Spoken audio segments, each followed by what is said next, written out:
A good sit-up is two parts. One, your shoulder blades have to touch the floor. Two, in the up position, Jason's elbows have to touch his knees. Here's kind of the cool thing about it. If he wants to go really fast, these guys can come off and he can wing his elbows off his chest pretty easily. So he just come up into that position, touch his knees or his thighs, and then back down. So that's really simple. We're just going from that position to this position. You can have somebody supporting your feet. You support with feet or support with hands? Hands. You have to do hands. Up, touch. Look where he's touching with his elbows. These would be counted as a good sit-up, a good sit-up. A lot of you guys want to touch your elbows to your knees.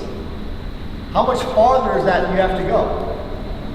It's kind of a long way, isn't it? That's another 3 or 4 inches. That's a lot more work being done. So I think one of the easiest kind of tricks is to make sure that you're doing the least that you need to do to get the work done. You know, we oftentimes want to get our work done in the least effort possible. We still want to do a good job with it. We want to do it by the rules, but we don't want to do more than we have to if it's not going to help the outcome, right? And sit-ups are a perfect example of that. We want to do what we have to, as long as it's not going to affect the outcome in a minimal amount, okay? So here's what we're going to do. We're going to do our endurance test first. Similar to our push-up hold, everybody's going to get in that sit-up position. Go ahead. Feet flat on the floor. You shouldn't have to have somebody holding your feet for this. You're going to get in the up position, and you're just going to touch your forearm, your elbows to your thighs, and you're going to hold that position right there. Now you shouldn't be all the way up. You should be a little bit back because that's where you're going to touch. And you're going to hold that position. That's your finish position. Go back a little bit. Bring your elbows to your thigh. There you go. Hold there. That's your finish position. It's not too bad of a position, right? It's not as bad as the push-up was, I don't think. But remember, your hands have to stay in contact with your shoulders. You can't do this. Hands have to stay in contact with your chest and shoulders. Which one it is? I think it's here. They have to be here. You can't get them down here, here like this. They got to be here. Holding that. Keep going.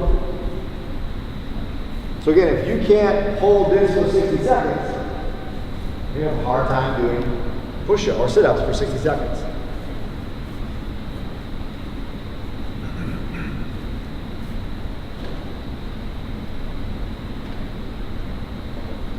All right? 10 more seconds.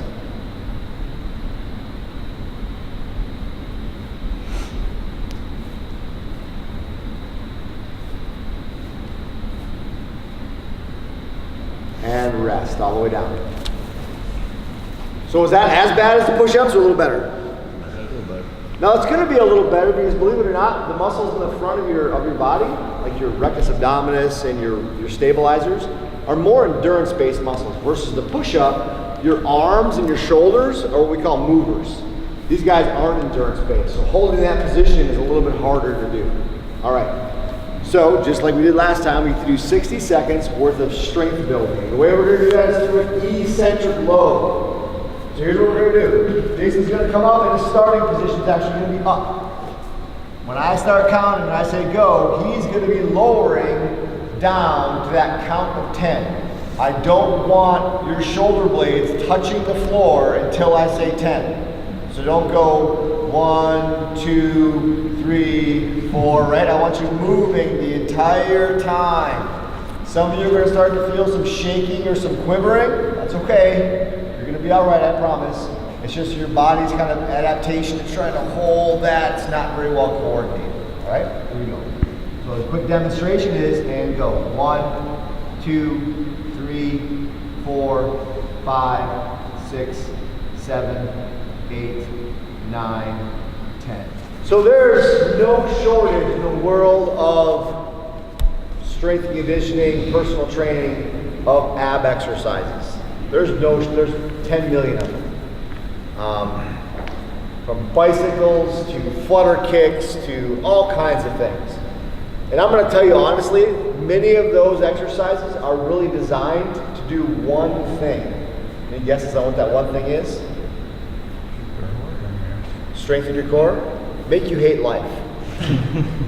Right? I mean, that's really, a lot of personal trainers will prescribe those to make it really hard for you. The biggest problem with those exercises is they're not really teaching your body how to stabilize your core.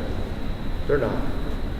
this exercise isn't teaching your body how to function. It's actually teaching your body how to function dysfunctionally. It's asking you to flex your trunk and then flex your hips. Do we do that in life? If we do, you're really bad at what you do, which is lifting anything. We don't want to break our trunk and then break our hips. We always want to move from the hips, and our trunk stays very nice and neutral, and our hips are the big movers. However I'm moving as an athlete, I don't want to collapse my trunk and then move. I want this to stay pretty well neutral no matter what I'm doing, whether it be squatting or jumping. I'm not leaning back. My trunk stays pretty neutral. So while you're using this as a way to assess your kind of trunk endurance in life, I don't care if you can do 100 sit-ups. It doesn't tell me about how well you throw a baseball, kick a soccer ball, or do your job. So I wouldn't get too torn up about it. That's why we're training you to do well for your test, and then you can work out the right way. Okay? All right, so that's the strength side of it. There's other ways we can do strength that are kind of fun. You may or may not have access to something like this. These are just rubber bands, basically. So really big stalk of asparagus that we're going to wrap this up with. But it's just a rubber band that has some resistance to it. So one of the ways we can work on another form of resistance that I'll do here with Jason. If you're going to come up here, maybe have a seat like butt here, face that way. Oops, it went it up. Under your armpits. Now bring your up. Yep, now do your sit-ups. I'm just going to plant it here. Ready? And go. Control. Up. Is that a lot of resistance or a little? A little. Okay? How do we make that more? There you go. Good. About ripping your chest apart. We've got bigger rubber bands too. But now we can add resistance doing something like this. How else can we add resistance? Scoot back. Arms up. How else can I have resistance? You'd wait. Hold a dumbbell. Right? Or if you've got a friend or a partner,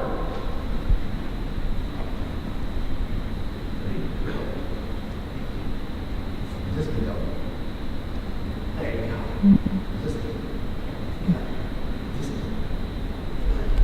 Resist it. That's the old way to do resistance, is partner resistance. There's a bunch of different ways you can do it. So if you want to add resistance to it, that's fine.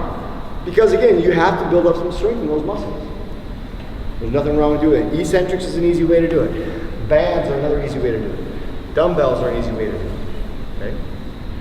So just like the push-ups, we had the resistance, or the eccentric. Can we add resistance to those push-ups? Sorry, I'm jumping around over here. But again, use that band. Hold left hand.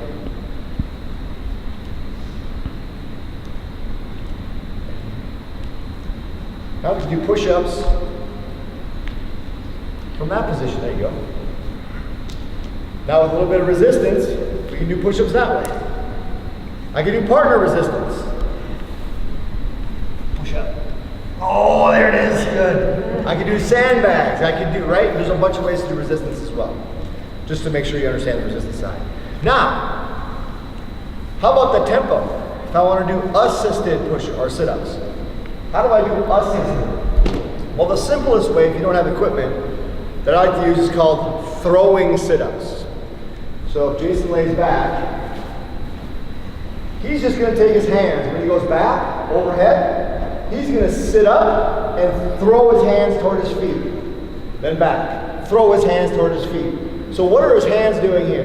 Momentum. Creating momentum, which is taking some weight off as he does the sit-ups. So what we're going to try to do is we're going to try to do throwing sit-ups, which is the assisted version similar to our push-ups on the bench, to our tempo. That make sense? To our tempo. So I'm going to pull a tempo here. I'm going to go 40-year-old male sit-ups to a target component of 37 sit-ups in a minute. Ladies, we'll do yours next.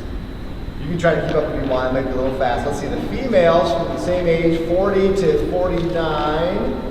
is 23. So that's not quite half, it's 1.5 times. So let's do half, let's do between the two. We did 37, 23, so let's do 30. We're gonna do 30 sit-ups a minute. And I'm gonna do the first type of tempo. Actually, I'll do the second, we'll do 60. So now every time you hear the beep, you're up and down. Beep, beep, beep, beep, beep, beep. Got it? All right, here we go. So you're gonna start down.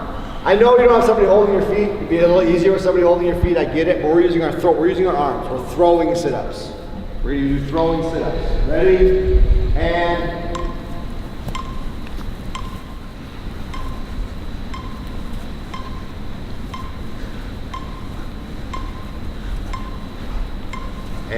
rest.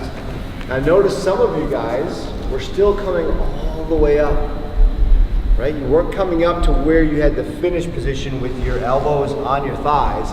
You were coming all the way to vertical. Don't do that. Don't go vertical. Just come where you need to and then back down. Trust me, that's gonna be way easier to get your number than if you came all the way to the top. So that might be, if you feel like you're one of those people that are kind of coming all the way up, just practice that. Practice coming to where your elbows touch your thighs.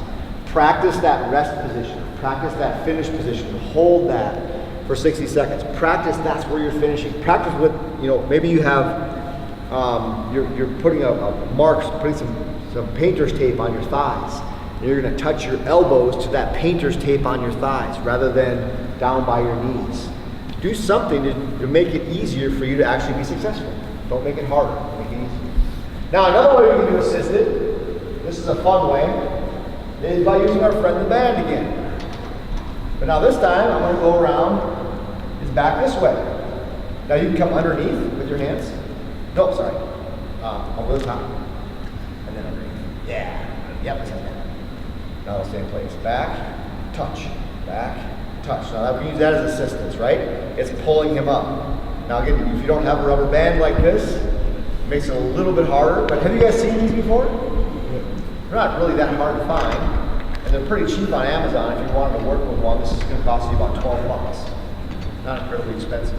You may not have a nice vinyl hook built into your wall anywhere, you might, I don't know. But you can attach it to anything that's sturdy, a bedpost or something that's not gonna move.